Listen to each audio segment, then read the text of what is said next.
Hello everyone and welcome to my class. Now in today's lecture I will be discussing a comparison between Alauddin Khilji and Muhammad bin Tughlaq.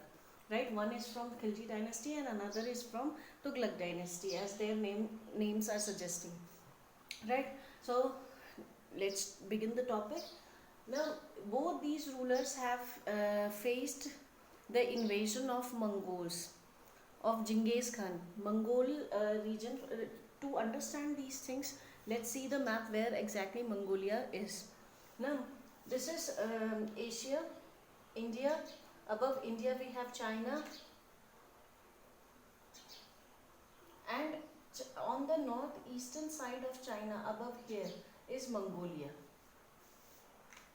Right so Mongolia में एक बहुत ही famous ruler हुआ जो कि tribal Mongolia में mostly tribal communities थी, बहुत सारे ट्राइबल ग्रुप्स थे.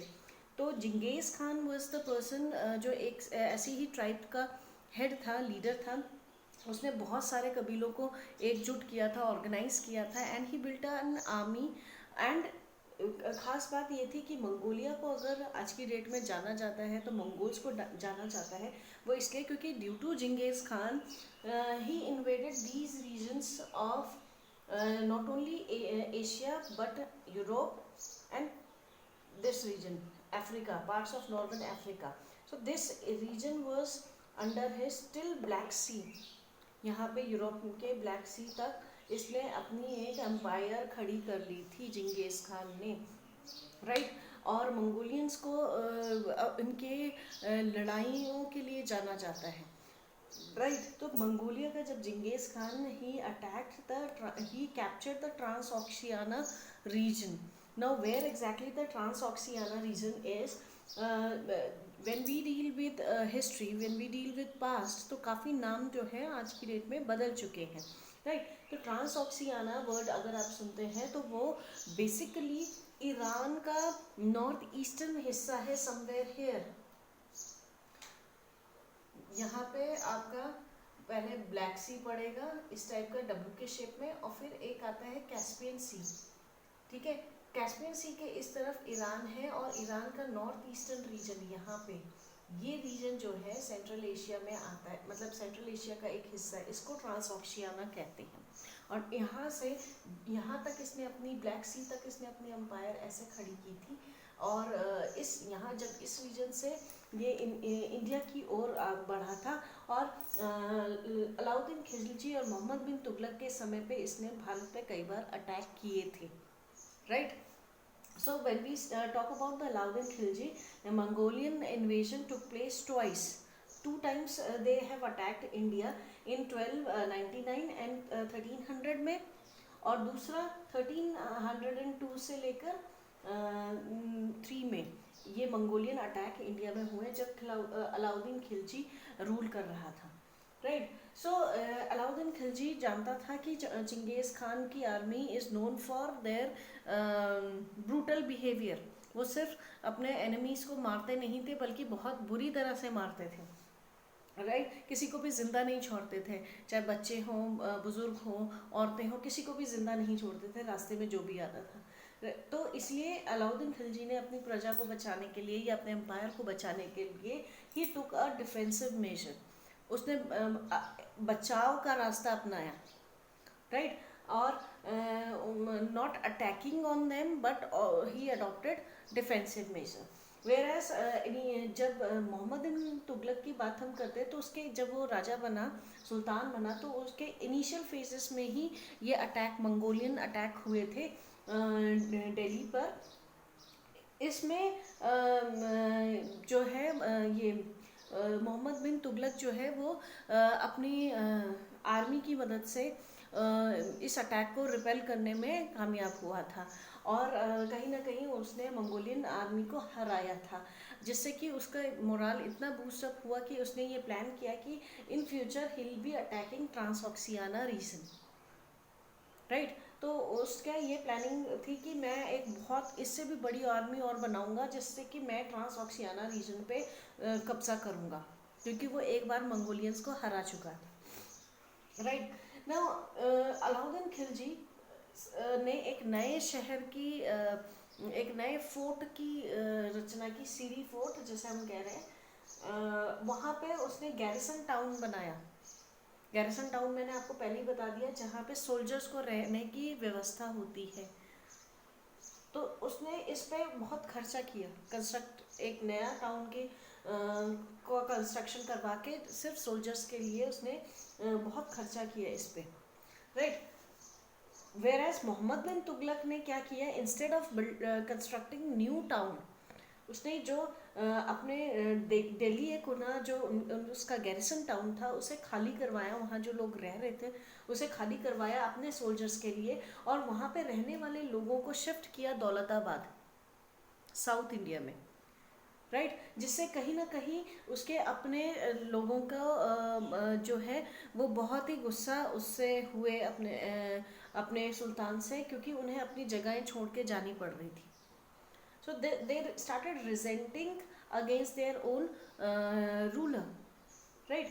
So here Alauddin Khilji, he used to pay salaries to soldiers, not to the nobles but to the soldiers. कई soldiers को वो salary pay करता था, जिसमें कि उसको पता था कि सोल्जर्स को फीड करना बहुत ज़रूरी है, और इनका खर्चा उठाने के लिए he fixed the revenue to 50%। एक जो भी किसान फसल करेगा उसका 50% had to be given as a revenue to the sultan. Whereas in case of Muhammad bin Tughlaq, no doubt he was the revenue was fixed, but since he had increased the army, he has increased the number of his army, और एक strong standing army इसने खड़ी कर दी थी, तो उसके लिए उसके खर्चों को चलाने के लिए he impose additional taxes. So additional taxes were levied on people. More over Ganga Yamuna Doab region में जो है वो सूखा पड़ा हुआ था।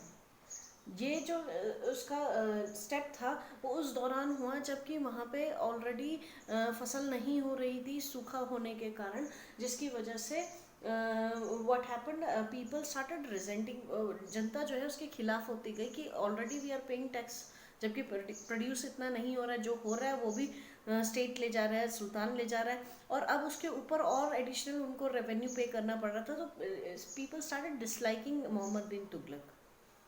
Now next is अपने जो मार्केट पॉलिसी जो इसने अपनाई थी, good strict market policy was adopted by Alauddin Khilji.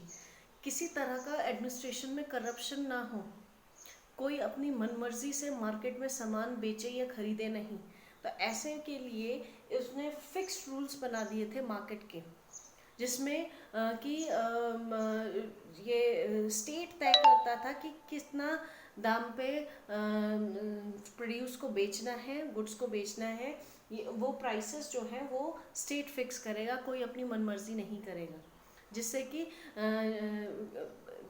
जो महंगाई है उसको कंट्रोल किया जा सके, स्टेट रेगुलेट करेगा ये सारी चीज़ें, और करप्शन को रोका जा सके। Whereas in case of Muhammad bin Tughlaq, token currency was introduced. Instead of improving the market rules and regulation, उसने क्या किया, गोल्ड और सिल्वर के सिक्के जो चलते थे उस ज़माने में उसे बंद करवा दिया और उसकी जगह जीतल और पीतल के सिक्के चलाए। अब लोगों ने क्या किया कि जो गोल्ड और सिल्वर के सिक्के थे वो तो अपने पास जमा करके रख दिए, और स्टेट को वो जो है टैक्स जो है अब वो पीतल के सिक्कों में देने लगे, टोकन करेंसी में देने लगे, जिससे कि स्टेट को बहुत नुकसान हुआ, right. Concluding Alauddin Khilji's rule administration, his measures were quite successful, and many times the chroniclers praise his steps taken by him to improve his administration. When we are using term chroniclers, chroniclers वो होते हैं जो history writing का काम करते थे राजा महाराजाओं का, year wise year chronological order में वो राजा की हिस्ट्री लिखते थे कि इस साल राजा जो है वो उसका कोरोनेशन हुआ, वो राजा बना, इस साल उसने ये लड़ाई लड़ी, इस साल उसने ये पॉलिसी अडॉप्ट की। इस तरह से जो क्रोनोलॉजी में हिस्ट्री लिखते थे उन्हें क्रॉनिकल्स कहते थे, राइट। तो उन्होंने अलाउद्दीन खिलजी को प्रेस किया है उसके स्टेप्स के लिए। We're as talking about Mohammad bin Tughlaq, उसके मेजर्स जो भी उसने अडॉप्ट किए, जो भी पॉलिसीज़ बनाई, वो ज़्यादातर फेलियर हुई। उसने एक और जो पॉलिसी अपनाई थी, ही अटैक्ड ऑन कश्मीर, और जो कि एक फेलियर हुआ। He the expedition to the Kashmir was a failure, और जिसकी वजह से उसे काफ़ी नुकसान हुआ। और उसका जो प्लान था ट्रांसऑक्सियाना में अटैक करने का, he dropped that plan, right. So his measures were not that up to the mark. एक लॉन्ग जो विजन होता है वो कहीं ना कहीं मिसिंग था मोहम्मद बिन तुगलक के टाइम पे, right. So these are the differences that the we can see in both the administration. और किस तरह से इन राजाओं ने, दिल्ली सुल्तान्स ने अपने एडमिनिस्ट्रेशन को कंसोलिडेट किया, right, and how they ruled their empires. So I'll be doing one more video to conclude the chapter, so please wait for the upcoming video. Please like, share and review. Thank you.